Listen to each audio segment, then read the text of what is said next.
This whole Jon Jones, Tom Aspinall saga is gonna go down as one of the weirdest times in UFC history. Let me explain something to you. In the entire history of the UFC, it's 31 years of running. There's only ever been 2 times where the interim champion has had to defend the title. And all of those times, it was because the sitting champion was injured. There was something going on with that champion that the interim had to step in as the de facto undisputed.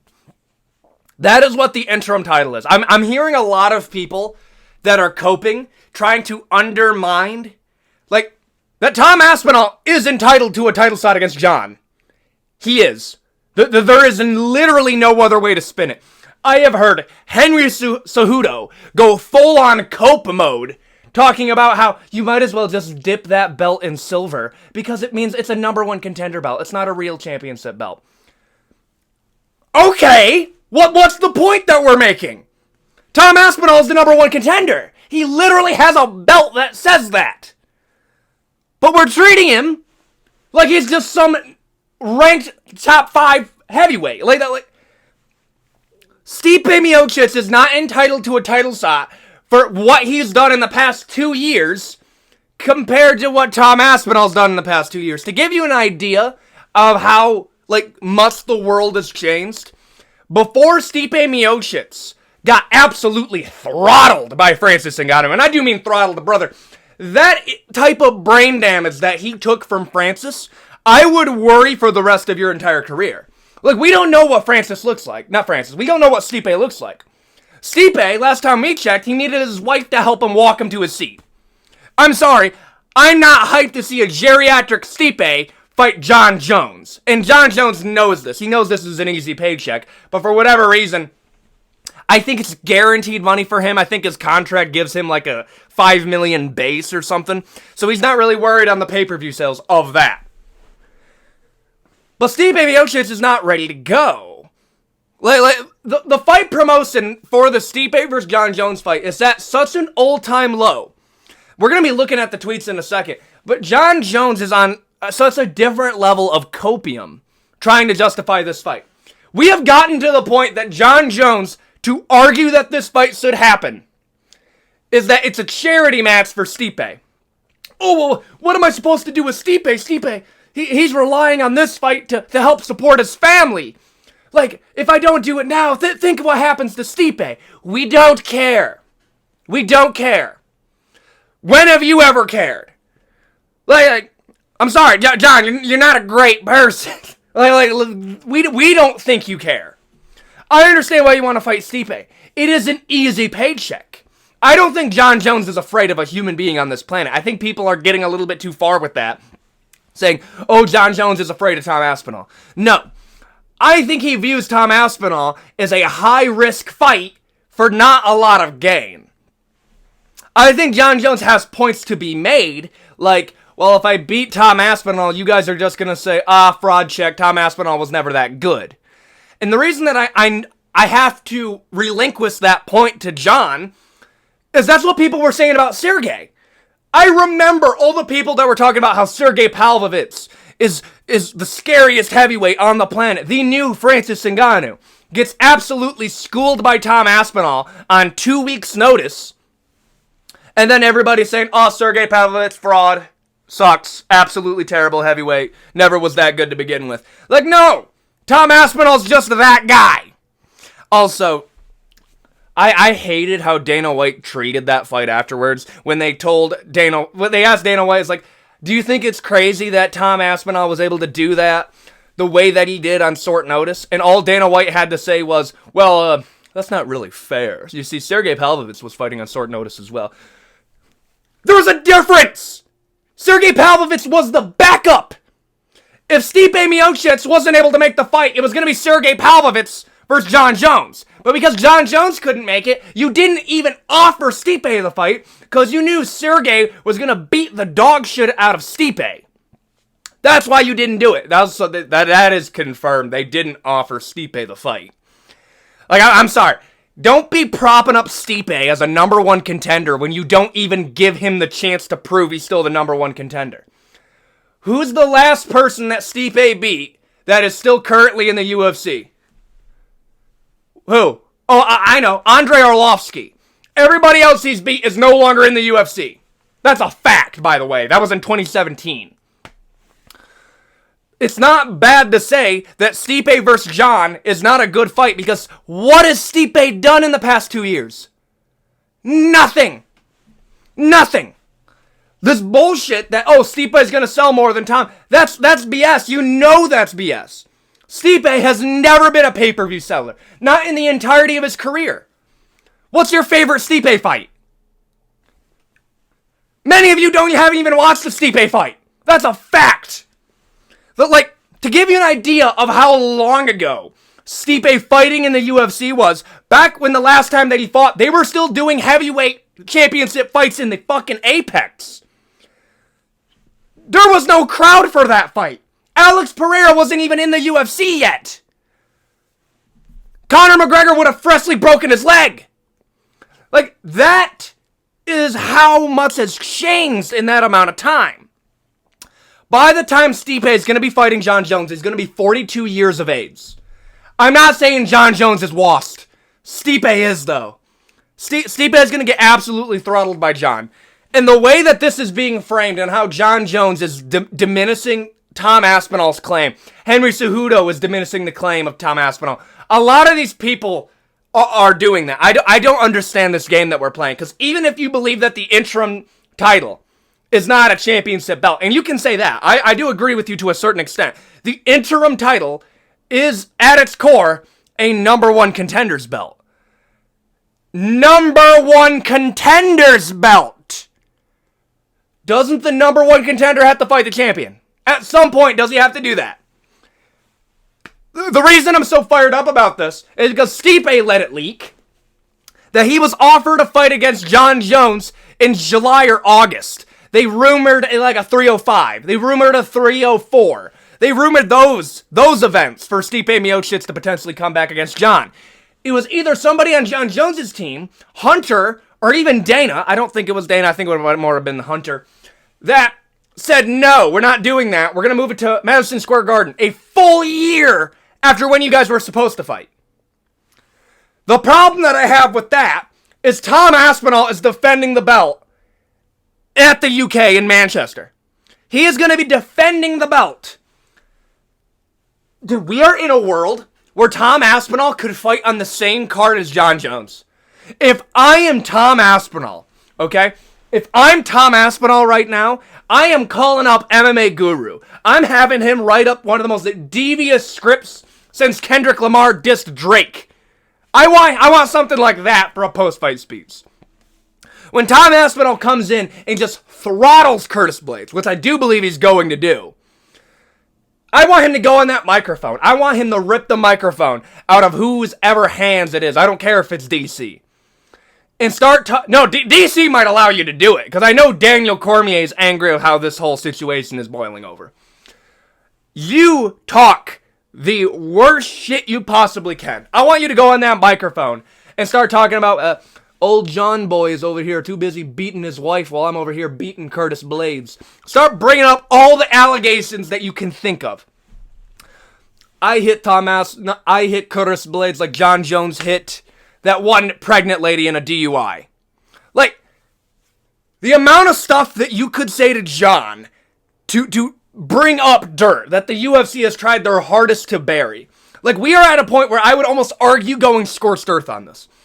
Because, I'm going to tell you this right now. The UFC did not want Tom Aspinall to beat Sergey, because Sergey doesn't speak English very well. He isn't going to be able to argue for a fight as well as Tom Aspinall does. Tom Aspinall is a bigger star than Sergey Pavlovich was before he was undefeated.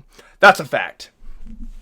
We're going to be taking a look at Jon Jones' Twitter, by the way, just so you guys can understand the raids that I'm in. But to give you the context, Jon Jones is saying that he'll fight Alex Pereira, then retire, and just let Tom Aspinall do what he does. And then Stipe Miocic said that he was going to come back earlier, but the UFC told him no. That's all you really need to know, and we're going to be looking at his Twitter right now. Okay, we got a fan saying They should have never made an interim belt in the first place just to save the event. Horrible decision by the UFC. I agree with this, because if the interim belt means absolutely nothing, and now we're in a situation where Tom Aspinall is going to have more title defenses than John, like, you have made this way overcomplicated. And then John Jones says, UFC is a brilliant company. Did what they had to do to save the event. But I do agree with you. It definitely confused a bunch of UK fans. Got them entitled thinking their boy is the champion. It reminds me of when DC was the champion during my absence. Motherfucker, you tested positive. You cheated. You cheated. You should have been stripped of the belt right away. Like, the champion? The fuck you mean you cheated? What are we talking about right now? Tom Aspinall was the champion, and he says something else really dumb. I'm sorry, like, we'll get to that in a second, and I think he realizes it was a pretty weird thing to say. But Tom Aspinall was given the chance to become the interim champion, to save that event, okay? That you had to pull out of, that caused that event to basically implode on itself. You got injured and damn near fucked up UFC 295, and it was Tom Aspinall that stepped up. Not going on a vacation with his family. Not getting a single day of a fight camp in. He hit pads before, and then did that to Sergey Pavlovich. Yeah, I agree with you. The interim title should have never been put up for grabs. But it is your responsibility as the champion of that division, as the GOAT of the UFC, to fight the next challenger. Stipe doesn't deserve it. He just doesn't. There's no other way to argue that. Another thing John Jones says, I'm in the middle of a pretty clear decision. Stick to the exact and original plans and fight the man with all the accolades. Okay, I've said this before. By that same logic that you're fighting Stipe, the next person to fight Sean O'Malley should be Dominic Cruz. Dominic Cruz is the GOAT over bantamweight. What has Merab done? Merab has 0 accolades. Yeah, under your reasoning, he has 0 accolades. But guess what? Merab's the #1 contender. Dominic Cruz is on a losing streak. Hasn't done anything in that division in a while. What has Stipe done? See? Okay. Or completely disregard all of Stipe's training that I've put in and fight another potential hype trend that may not even be around in 3 years. You're not going to be around in 3 years. I'm not changing my plans for anyone. Stipe is over there at the best heavyweight ever, working his ass off. Was the best heavyweight ever. Was. You should have put in was. What has Stipe done the past 2 years to prove he's still the best? Who has he fought? Who has he fought in the past 2 years that proves he's the best? Genuinely asking. Can anybody say that in the comment section? No? Okay. Working his ass off. I'm going to give the man what he wants, and I'm going to claim another head, whatever comes next. So let me get this straight. Let's go earlier in the tweet. I'm not changing my plans for anyone. I'm going... We kind of went back on here. I'm going to give a man what he wants. I'm not changing my plans for any... You're giving Stipe a charity fight. That's what you're doing. You are giving something to somebody. You're giving Stipe a charity fight. That's what's happening. The Stipe fight makes 0 sense. It just doesn't. Next thing that he said, a fan came to him and said, do you agree with people saying that you're holding up the division? Objectively speaking, you are. Now, I will agree with you. You're injured. It's not completely your fault. But you are objectively. No, I think it's great to see the UFC showing such a level of respect to their champion athletes. I've dedicated my entire adult life to the sport. I think I'm allowed to get hurt once. This injury was supposed to take up to a year to heal, but I'm already back in pre-camp. I'm committed to progressing. Yeah, by this time, it would have taken you a full year. If you're going to do the UFC 307 card and not come back earlier, which is sounding like you're going to do, it would have been a full year. Like, I'm of the camp that if a UFC champion cannot defend the belt in under 12 months, you are automatically stripped of the title. Automatically. You should be forced to vacate, and if it's for an injury, you come back and fight the standing champion. Because I'm sorry, there is no division in the UFC outside of women's bantamweight that you could hold up for a whole year that isn't going to fuck up the rankings of that division. It just is. Welterweight's effed up right now because Leon hasn't even taken a full year off. It's effed up right now. Lightweight is kind of messed up right now. Featherweight is in flux. All these divisions are fucked up because the champion is not active enough. And they are all more active than Jon Jones is right now. So what do you think the state of heavyweight is? Oh yeah, this whole thing of like, I'm glad they're putting the champions first. I was like, listen, you got injured. I'm sorry, there's just no other way to talk about it. You are objectively holding up the division though. And then Tom Aspinall came in. So you actually think that me fighting Tom would be more massive than Alex and me colliding. Tom only matters in the UK. Newsflash, Pereira is one of the most polarizing figures in the sport has seen. Tom's a contender who won a belt against another contender. Motherfucker, you fought Cyril Gane! Cyril Gane's a guy already lost!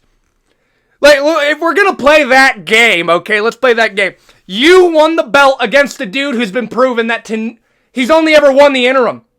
Why did you fight Cyril Gane? Because he was able to win an interim belt before, but he lost to Francis. That is why you fought Cyril Gane. Cyril Gane was a contender that failed to win the belt. Tom Aspinall, the first chance he gets to win any title, does it perfectly. I'm sorry. What are you talking about? Tom Aspinall's a guy that beat a contender to win the title? Wow, it's almost like everybody does that. What champion did you fight to win the heavyweight title? You fought Cyril Gane. That makes zero sense. I'm sorry. Like, it is that dumb. Even Tom Aspinall's pointing fun at this. It doesn't make sense. It really doesn't. I'm sorry. Also, I'm sorry. Tom Aspinall versus Jon Jones at this point is going to sell exponentially more than Stipe Miocic. It just is. Like, I'm sorry. What I think they're going to do, and this is going to be super scummy, because they're going to be doing it at Madison Square Garden, they are going to stack the fuck out of that card. They are going to be putting all their best fighters, all their pay-per-view draws on the Madison Square Garden card. Have it headlined by Jon Jones versus Stipe Miocic. And when it inevitably sells over 700,000 pay-per-views and does objectively well, they're going to say, oh, well, the reason it did well is because Jon Jones was fighting Stipe. Good job, Stipe. You magically became a pay-per-view draw for the first time in your entire career. Wow, it's a pretty big coincidence that that's also the time we put more money into a card that you were on than your entire career. They did the same thing with O'Malley. You remember what the O'Malley Cheeto card, how crazy that was? Yeah, no, they give all the credit to O'Malley for selling that. No. It was because you stacked up that card. Tom Aspinall will sell more pay-per-views than Stipe. He will. I'm sorry. Name one time that Stipe was a legitimate pay-per-view star. The UFC tried to replace him with Francis. Multiple times. What promotion does Stipe bring? He doesn't bring much. Tom Aspinall brings more. That's a fact. Oh. I'm sorry. I need to say this again. We are in a world. So, if Jon Jones is fighting Stipe at UFC 307 in Madison Square Garden, which I think they're going to be doing it, and Tom Aspinall successfully defends the belt at UFC Manchester, which I believe is going to be, UFC 304 in July. If that happens, we are in a scenario where if I'm Tom Aspinall, I am going to advocate. I am going to do everything in my power to get put on the same card as Jon Jones. I'm going to make this a public negotiation. So when the UFC says no, that me, perfectly healthy, cannot fight Cyril Gane on that same card, and I can't get another title defense for the interim title, because they're not going to revoke the interim. They just won't. Like, that is going to be one of the only other time they've done that is with Colby Covington. And guess what? Tom Aspinall's infinitely more liked than Colby, and people still give Colby credit for that. He should have won the title. I am going to be Tom Aspinall. I'm going to be advocating to fight Cyril Gane on that same UFC 307 card. And when they say no, if they say no, I am going to let that be known. If they allow me to be on that card, I am going to insist that I'm defending the interim. If they say no, then okay, why am I not fighting for the title? That is the situation that we are in. Tom Aspinall honestly should be going scorched earth on this. When he beats Curtis Blades, I want him to release the grams level of disrespect to John. That is where we're at right now. This is my little rant about that. Tell me what you think about this whole situation in the comment section down below. And we're about to get to 10,000 subscribers. Thank you all you guys for your support. Tell me what you think in the comment section. If you like the video, please consider like, comment, share. If you want a video suggestion, go into the Discord section down below and link in the description. And I will see you all next time. Have a great day, everybody. Peace.